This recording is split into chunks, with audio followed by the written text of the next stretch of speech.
4000 ans d'histoire. Une chronique historique hebdomadaire tous les lundis à 16h30 et 20h.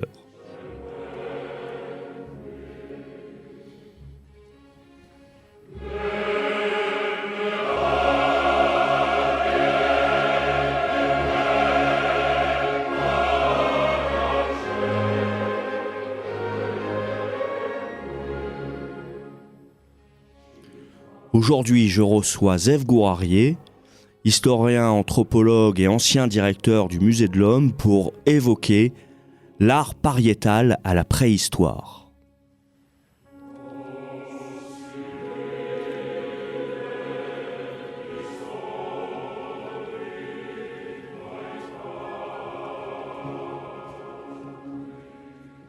Bonjour, alors je suis aujourd'hui avec Zev Gourarié, anthropologue, historien, et vous avez dirigé le Musée de l'Homme, lequel Musée de l'Homme va proposer du 16 novembre au 22 mai une grande exposition sur l'art et la préhistoire.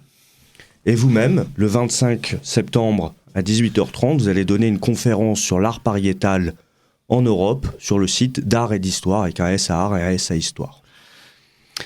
La première question que j'ai envie de vous poser, quand on parle d'art pariétal à la préhistoire, de quelle période parle-t-on ?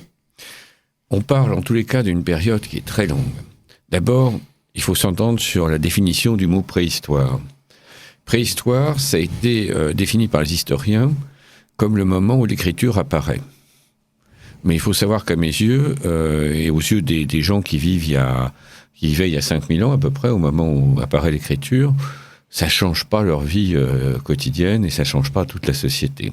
Ça change, pour nous, rétrospectivement, on sait comment s'appelaient les pharaons ou les premiers souverains de Sumer, mais à cette époque-là, rien ne change fondamentalement. Par contre, il y a une révolution qui est fondamentale, c'est le moment où nous avons cessé d'être des chasseurs-cueilleurs pour devenir des agriculteurs-éleveurs, et cela en plusieurs points de la planète, que ce soit en Mésoamérique, que ce soit en mer de Chine, que ce soit du côté de l'Inde, que ce soit au Proche-Orient ancien. Vers moins 10 000 ans, quand il y a un réchauffement climatique qu'on appelle l'Holocène, qui est notre période avant l'Anthropocène, partout, les chasseurs-cueilleurs se fixent au même endroit et petit à petit se sédentarisent et se transforment de chasseurs-cueilleurs en agriculteurs-éleveurs. C'est ce qu'on appelle la révolution néolithique. C'est ce qu'on appelle la révolution néolithique ou les éclosions néolithiques.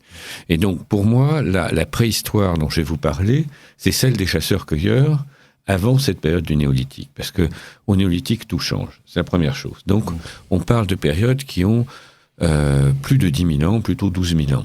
Pour cet art pariétal, très clairement, et il cesse vers moins de 12 000. Quant à ses origines, on va remonter très loin dans le temps, dans ce qu'on appelle le paléolithique supérieur, et là, ça nous renvoie à des périodes de moins 40 000, moins 30 000. Ça paraît déjà colossal. Il faut dire que l'Homo sapiens, c'est-à-dire des hommes comme vous et moi, existent depuis au moins 100 000 ans, et nos plus grands ancêtres depuis 300 000 ans.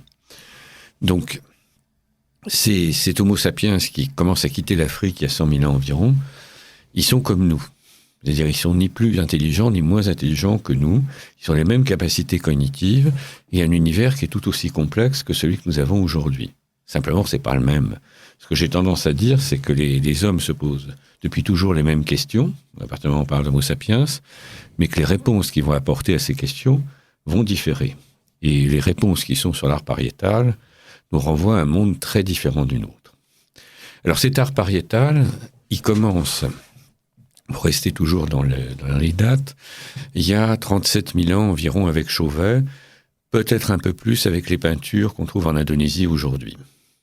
40 000, 42 000 ans. Disons 40 000 ans, et il va durer de moins 40 000 à moins 12 000. Ça fait plus de 28 000 ans. Je ne sais pas si vous voyez. Pour vous donner une idée de ça, Chauvet, qui est en France la plus ancienne grotte peinte, remonte à moins 37 000, moins 38 000. Lascaux, dont les datations ont varié, aujourd'hui on est plutôt vers moins 15 000, moins 17 000. Voilà. Eh bien, entre les peintures de Chauvet, qui est la plus ancienne grotte peinte en France, et Lascaux, il y a une distance de temps supérieure à celle qui est entre Lascaux et nous. Oui. 20 000 ans entre Chauvet et Lascaux. Et 15 000, 15 000 ans entre Lascaux et nous. Donc, on va parler d'un art donc, qui s'étend sur des périodes considérables, énormes. Donc voilà, ça c'est pour la durée. L'autre question que j'aimerais vous poser, c'est où ces hommes de la préhistoire ont peint? Alors dans des grottes, mais est-ce que c'est dans n'importe quelle grotte? Est-ce qu'il y a des sites plus particuliers? Et peut-être pourquoi dans des grottes? Alors, on va commencer par où, au sens dans quelle zone géographique. Il y a environ 100 000 ans, une tribu, un petit groupe de sapiens, certainement noirs, va passer par la mer Rouge et commencer à migrer dans le monde entier. Quand ils vont migrer, ils vont rencontrer d'autres espèces d'hommes qui existent depuis 1 million ou 2 millions d'années. C'est-à-dire qu'il y a eu une première sortie d'Afrique par des hominidés. Il y a 1 500 000 ans environ. On trouve à Dmanisi des restes d'hommes d'1 200 000 ans. Et ces hommes qui sont sortis d'Afrique à ce moment-là se sont transformés, vont donner l'homme de Néandertal, les hommes de Denisovien, etc. Donc, l'Homo sapiens, quand il sort d'Afrique, c'est la deuxième sortie d'Afrique, il va rencontrer d'autres espèces d'hommes, et c'est comme ça qu'on a un peu de Néandertaliens ou de Denisoviens dans notre génome. Cela dit, il a une particularité par rapport à tous ceux qui sont sortis d'Afrique avant lui, c'est qu'il est quand même extrêmement curieux, et qu'à la différence des gens qui sont sortis d'Afrique la première fois, qui suivaient simplement le gibier, lui, il a des projets. Il a envie d'aller plus loin, il a envie de découvrir, il s'interroge sur les terres qui sont au-delà de sa zone de connaissance. Et donc il sort d'Afrique il y a 100 000 ans, on va le retrouver en Indonésie il y a 60 000 ans, et jusqu'en Australie il y a 40 000 ans. Et Sapiens, il va aller partout. Il va aller jusqu'en Nouvelle-Zélande il y a 1000 ans, avec les Maoris, et il va aller en Amérique, les Inuits arrivent à Massalik, il y a aussi environ 1000 ans. Autrement dit, la première couche d'êtres humains sapiens sur la planète a fini sa grande migration il y a environ 1000 ans, et quand Christophe découvre l'Amérique, il n'a pas vraiment découvert, parce qu'il y a des hommes déjà partout. Donc ça, c'est la première chose. Donc ces hommes qui quittent, donc il y a toute une épopée, pour moi, de l'histoire humaine, qui va coloniser des espaces comme les déserts, comme les glaces, etc. Il va trouver à s'adapter. Alors, un grand mystère aussi, d'ailleurs, qu'on va retrouver sur l'art pariétal. Pourquoi je dis il a un projet? C'est que quand il arrive au bout de l'Indonésie, il va aller en Australie. Il y a entre 60 000 et moins 40 000 ans. Hein, je suis prudent. Il va aller en Australie. Et pour aller en Australie, il y a eu des surhaussements et des surbaissements du niveau de la mer, mais à aucun moment l'Australie n'était visible depuis l'Indonésie. Et donc, ils vont quand même construire des embarcations, y aller avec femmes et enfants, et peupler l'Australie. L'Australie qui était restée sans aucun primate depuis 60 millions d'années, qui s'était détachée de Pangée. Donc, il y a vraiment cette espèce Homo sapiens, a des projets, va être la seule à aller dans toute la planète, va effectivement... je dirais, prendre la place de toutes les espèces d'hommes qui existaient depuis la première sortie d'Afrique, et va peindre.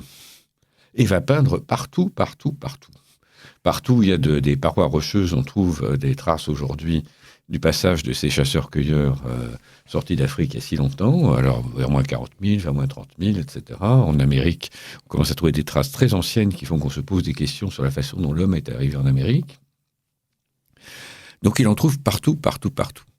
Alors cet art pariétal, on le trouve bien sûr d'abord en Occident, mais l'hypothèse que je vais formuler dans la conférence, c'est que ces hommes vont peindre, mais vont peindre peut-être de façon des motifs un peu différents, avec des sensibilités différentes, selon qu'on est en Australie, en Indonésie, en Amérique, ou dans l'endroit où il y a une très grande densité de peinture en Europe, qui est l'arc cantabrique, c'est-à-dire le nord de l'Espagne, pyrénéenne. Là où on trouve la grotte d'Altamira, par exemple. Là où on trouve la grotte d'Altamira. Grotte ornée découverte en Europe à la fin du 19e siècle. Absolument, avec une particularité anecdotique qu'on retrouve à Lascaux, c'est que ce sont les enfants qui découvrent ces peintures. Oui.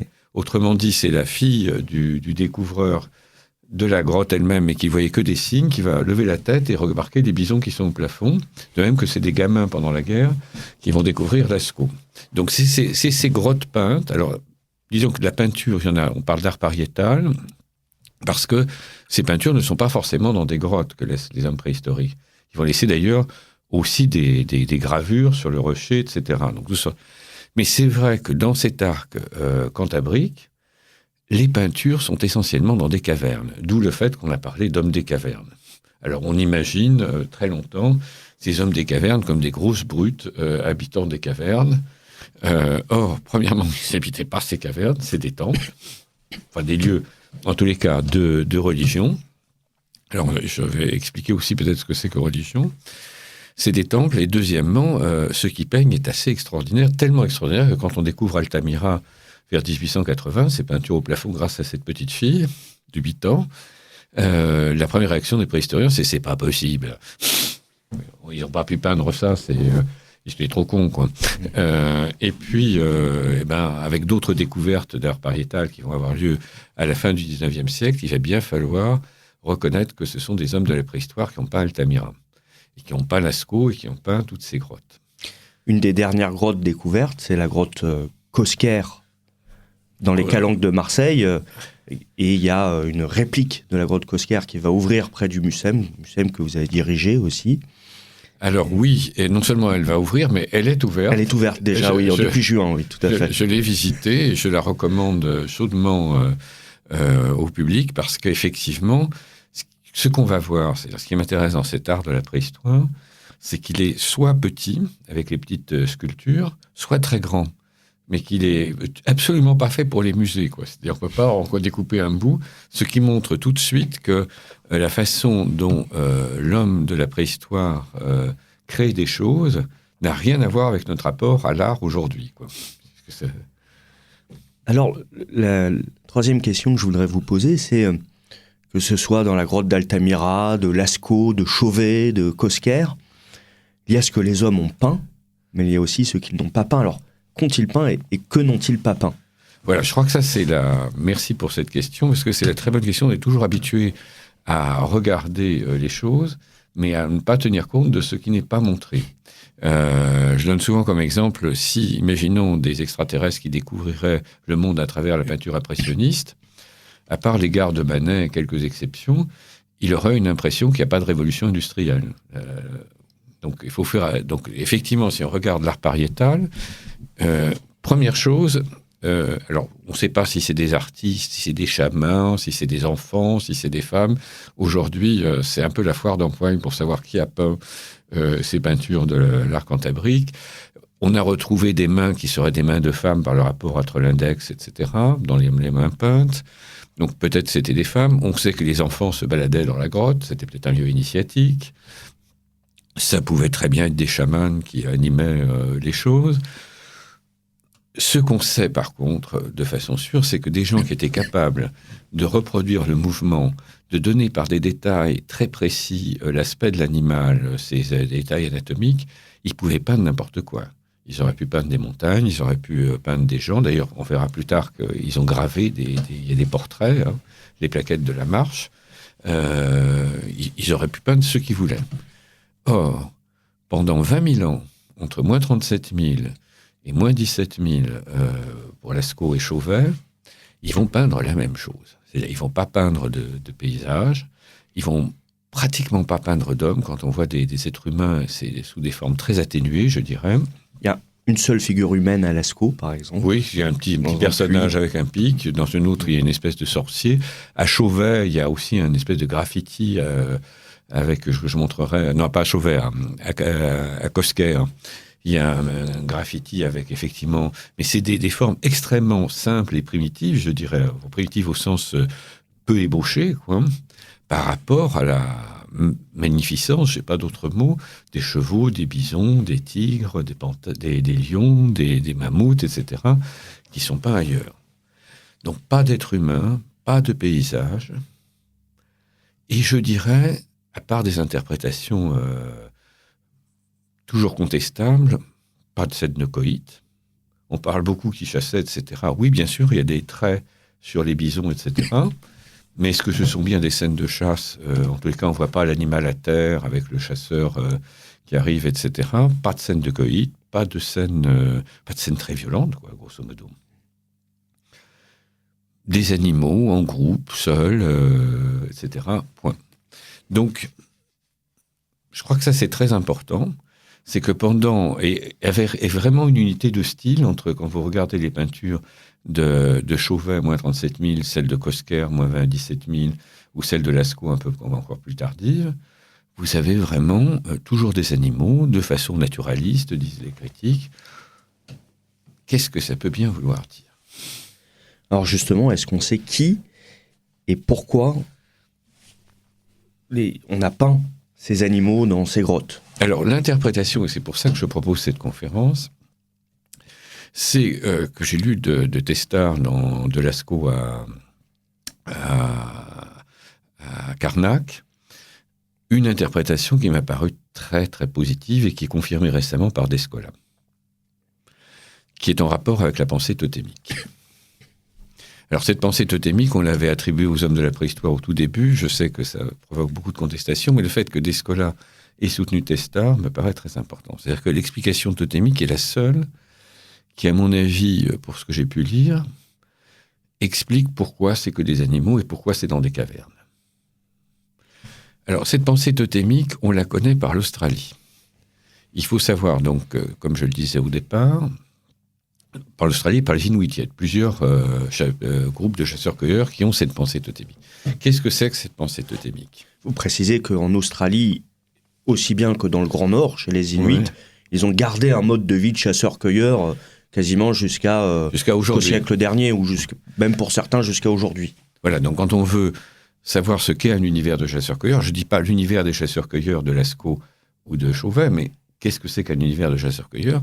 C'est quand même pas inintéressant, et surtout pour l'Australie, de les interroger.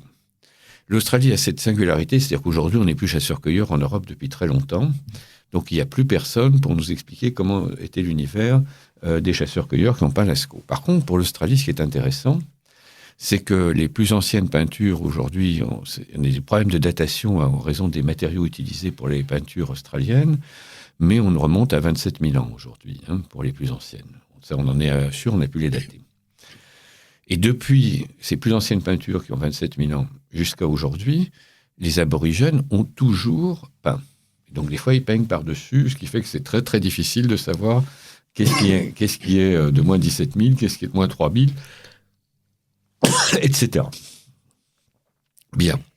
Donc, cette pensée totémique, on la connaît notoirement par la pensée des aborigènes d'Australie.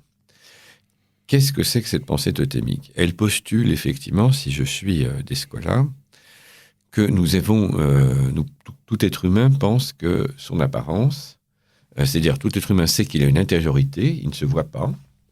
Par contre, il voit le monde, il voit les autres hommes. Donc il y a une intériorité et une extériorité de chaque être humain.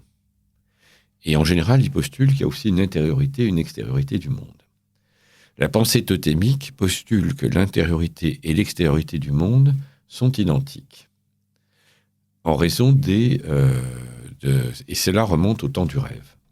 Autrement dit, pour essayer de faciliter, parce que c'est la pensée la plus difficile à comprendre, parce qu'elle est très éloignée de la nôtre, pour aider à comprendre ce type de pensée, imaginons que les signes du zodiaque soient les créatures du rêve, du temps du rêve. Au temps du rêve, il y avait ces signes du zodiaque qui ont fait le monde, les montagnes, les êtres vivants, tout, et qui se sont retirés ensuite. Et selon mon origine, je peux remonter à une créature du rêve différente des uns des autres, ce qui fait que si je suis dans un totem particulier, je suis plus différent d'un autre être humain qui est dans un autre totem. Donc ces totems sont très importants. Voilà, je peux être par exemple plus proche d'un crocodile que d'un autre être humain. Absolument. Si mon totem, c'est un signe d'eau, par exemple, qui comprend les crocodiles et un certain nombre de créatures aquatiques, oui, je ressemble plus au crocodile qu'à un autre être humain qui dépend d'une autre créature du rêve, une autre créature du rêve. Donc c'est une pensée qui est très différente de la nôtre, d'où l'importance du totem. Et donc, dans l'explication de l'art pariétal, si nous voyons que des animaux qui ne sont pas en train de faire des choses. Alors, des fois, les groupes d'animaux sont confrontés, on peut avoir l'impression de scène de chasse, mais c'est jamais très clair. Ce qui est très clair, c'est qu'on a toujours des animaux très très bien dessinés, très très bien peints, et pas autre chose. Alors, des fois, on peut interpréter qu'ils font des choses, mais on est déjà dans l'interprétation. Eh bien, c'est parce que c'est probablement les totems d'origine des gens qui ont peint cela. Autrement dit, toute la société. Alors, pour peindre premièrement, alors ça veut dire plusieurs choses. Ça veut dire que ces cavernes sont des lieux, en tous les cas, où s'exprime la vision du monde de ces hommes de la préhistoire. J'emploie volontairement pas le terme de religion, mais de vision du monde. Donc là, ils expriment leur vision du monde. Cette vision du monde est probablement totémique. Et la raison pour laquelle il y a très peu d'hommes représentés dans cet art pariétal peut être le fait que ces cavernes ont un sens. Et en particulier à Chauvet, on a un diverticule avec un sexe de femme représenté à côté d'un bison et d'un lion, d'une lionne. C'est que peut-être nous sommes dans l'utérus du monde. C'est-à-dire le moment où ces êtres totémiques sont effectivement que des animaux avant de sortir de l'utérus et de devenir des hommes. Donc, en tous les cas, je ne sais pas si cette interprétation durera longtemps. Elle me paraît très fondée parce qu'elle vient de l'observation, non pas de ce que nous projetons sur la peinture, sur cet art pariétal, mais de l'observation de cet art pariétal, de sa longue durée. Si on suit Testard, la pensée totémique, une pensée qui a tendance à se reproduire presque indéfiniment, ça peut expliquer cette très longue durée d'un art préhistorique qui reprend toujours les mêmes canons pendant 20 000 ans, et que ce soit dans des cavernes à ce moment-là. Alors, qu'effectivement, ces cavernes, il y ait pu y avoir du chamanisme, qu'il y ait pu y avoir des initiations, etc., c'est pas contradictoire. Et là, je rejoins effectivement, je découvre avec que effectivement, c'est un art, en tous les cas, qui engage toute la société. Alors, est-ce que j'emploie le mot art? Je sais bien, quand j'emploie ce mot, que les gens qui ont peint ces bisons, ces mammouths, ces lions, ces animaux, auraient été très surpris de notre division de l'art, je pense, si ils nous avaient connus. Par contre, je pense qu'il y a une perfection, en tous les cas. C'est-à-dire que l'art, au sens où nous l'entendons, n'existe pas, mais que certainement, il y avait des gens qui étaient très doués, comme pour la taille de silex, comme pour la chasse. On a tous des dons, et que toute la société était engagée dans cet art pariétal, parce que ça faisait partie des rituels, en tous les cas, de cette société, et que parmi les gens qui étaient engagés dans ce rituel, il y avait des gens qui avaient un talent particulier pour faire sortir. Alors, il ne s'agit pas de penser c'est ça qui est aussi très intéressant dans cet art pariétal, il ne s'agit pas de peindre artificiellement un bison n'importe où. Il s'agit de faire sortir de cet espace de création du monde, je dirais, le bison qui était déjà là. Et on voit bien qu'on se sert des reliefs pour faire sortir ce qui existait déjà dans la caverne. Cet art pariétal dont vous avez si bien parlé, quand est-ce qu'il s'arrête? Alors, vous l'avez dit, vers moins 12 000 ans pour les dernières grottes connues, ornées en Europe. Et pourquoi? Pourquoi vers moins 12 000 ans, il y a cet arrêt? Alors qu'il y a eu 20 000 ans. Alors, je vais revenir sur... d'abord, pourquoi il commence aussi. Oui, pourquoi il commence, pourquoi il s'arrête. Alors, on a parlé de révolution solutréenne chez les préhistoriens. En tous les cas, ce qui est assez époustouflant, c'est que jusqu'à moins 40 000, on a très très peu de signes, voire pas du tout. Alors, quelques-uns qui sont contestés. On a des points. On a un grand débat en ce moment pour savoir si certaines grottes peintes de l'arc cantabrique n'auraient pas été peintes par Néandertal. Très probablement, là je me range, donc je vous donne le débat.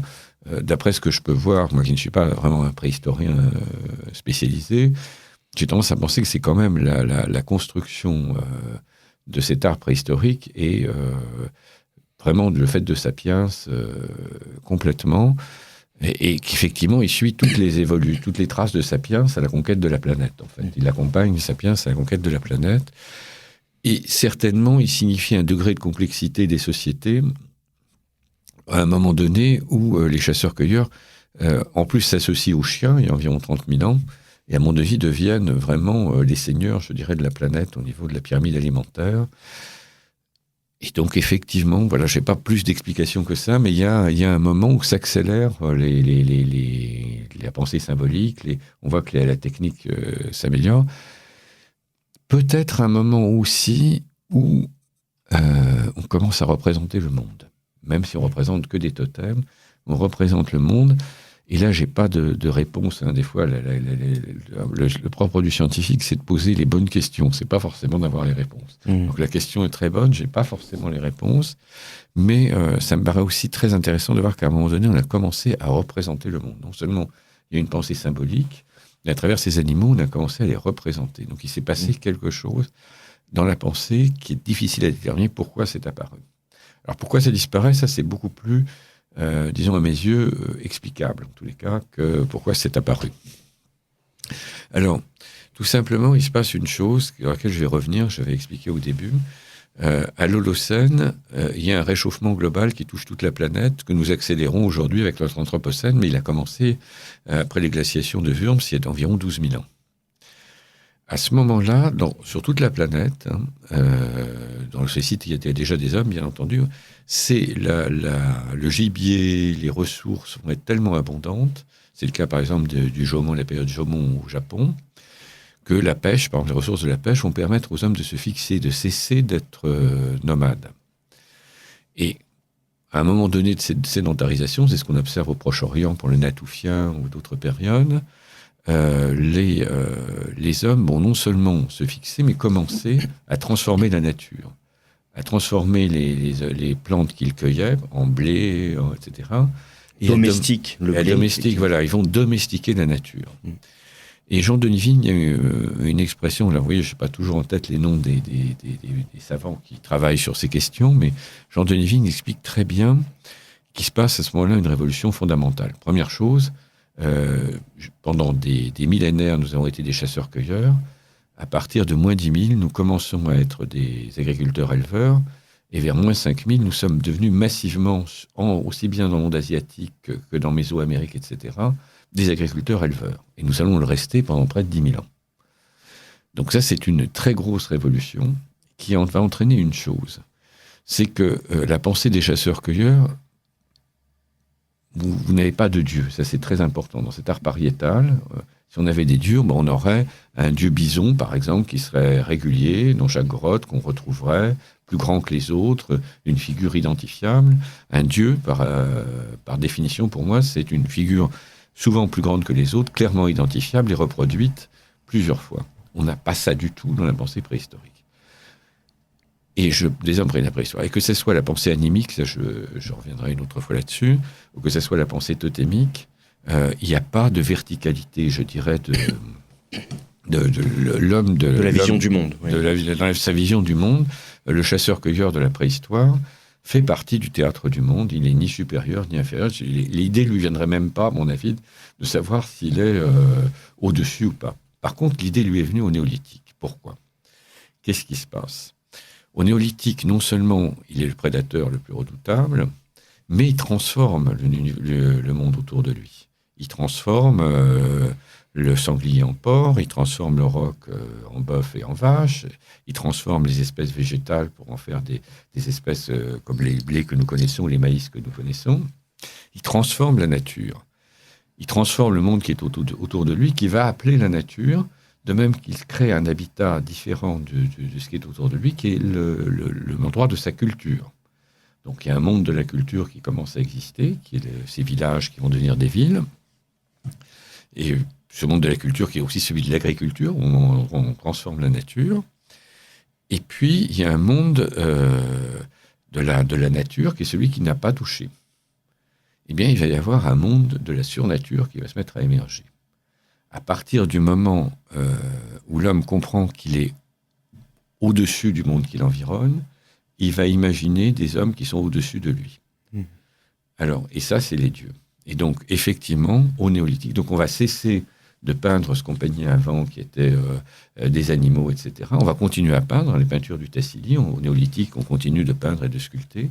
Mais désormais, on va voir apparaître des hommes, on va voir apparaître des activités, et puis on va voir apparaître des êtres qui sont plus grands que les autres, qui sont les dieux. En particulier, le dieu taureau et la déesse vache.